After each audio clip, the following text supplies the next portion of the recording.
ರಾಜ್ಯದಲ್ಲಿ ಸಿಬಿಐ ಮುಕ್ತವಾಗಿ ತನಿಖೆ ನಡೆಸಲಿಕ್ಕೆ ಅವಕಾಶವನ್ನ ಹಿಂದೆ ರಾಜ್ಯ ಸರ್ಕಾರ ಕಲ್ಪಿಸಿತ್ತು. ಈಗ ಅದನ್ನ ವಾಪಸ್ ಪಡೆಯುವ ಡಿಸಿಷನ್ಗೆ ಬಂದಿದ್ದಾರೆ.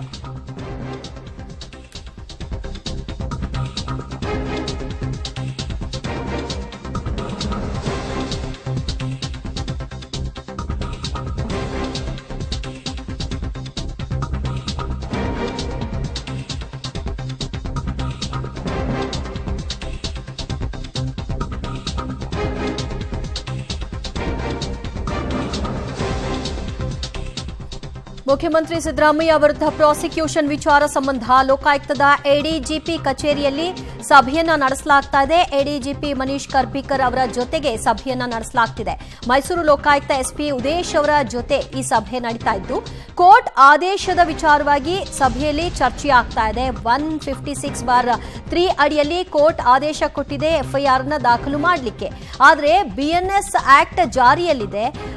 ಹೀಗಾಗಿ ಯಾವ ರೀತಿಯಾದಂತಹ ಮುಂದಿನ ಕಾನೂನು ತನಿಖೆ ಆಗಬೇಕು ಅನ್ನೋದರ ಬಗ್ಗೆ ಚರ್ಚೆ.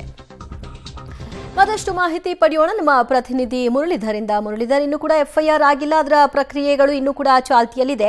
ಅದರ ಭಾಗವಾಗಿ ಈಗ ನಡೀತಾ ಇರುವಂತಹ ಸಭೆಯಲ್ಲಿ ಏನೆಲ್ಲ ಅಂಶಗಳು ಚರ್ಚೆಗೆ ಬಂದಿದೆ? ಇಲ್ಲಿರುವಂತಹ ಪ್ರಾಬ್ಲಮ್ ಏನ್ ಕಂಡು ಬರ್ತಾ ಇದೆ?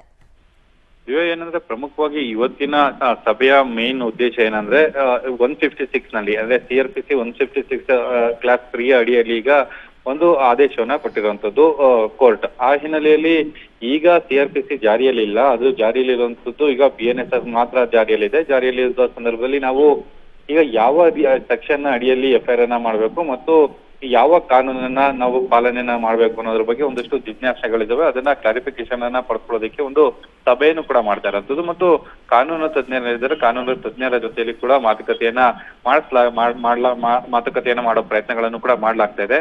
ಅಂದ್ರೆ ಈಗ ಕೋರ್ಟ್ ಆದೇಶವನ್ನ ಮಾಡಿದೆ. ಆದೇಶನ ಮಾಡಿದ ನಂತರ ಸಾಕಷ್ಟು ಡೆವಲಪ್ಮೆಂಟ್ಗಳು ಕೂಡ ಆಗ್ತಾ ಇದಾವೆ. FIR ಅನ್ನ ಮಾಡಿಲ್ಲ, ಜೊತೆಗೆ SP ಅವರು ದೂರುದಾರನ ಸಂಪರ್ಕಕ್ಕೆ ಸಿಗ್ತಾ ಇಲ್ಲ ಅನ್ನೋ ಆರೋಪಗಳು ಕೂಡ ಕೇಳಿ ಬರ್ತಾ ಇರೋದು. ಎಲ್ಲಾದ್ರೂ ಬೆನ್ನಲ್ಲೇ ಬೇರೆ ಬೇರೆ ಬೇರೆ ಡೆವಲಪ್ಮೆಂಟ್ಗಳಾಗುವಂತ ಸಾಧ್ಯತೆಗಳಿರುವಂತದ್ದು. ಆ ಹಿನ್ನೆಲೆಯಲ್ಲಿ ತುರ್ತು ಸಭೆಯನ್ನ ಮಾಡ್ತಾ ಇದ್ದಾರೆ. ಬಹುತೇಕ ಇವತ್ತು ಸಂಜೆ ಒಳಗಾಗಿ ಆದೇಶದ ಪ್ರತಿ ಅಂದ್ರೆ ಸರ್ಟಿಫೈಡ್ ಕಾಪಿ ದೃಢೀಕೃತ ಆದೇಶದ ಪ್ರತಿ ಏನಿತ್ತು, ಆದೇಶದ ಪ್ರತಿ ಹೊರಗಡೆ ಬರುವಂತ ಸಾಧ್ಯತೆಗಳಿದಾವೆ.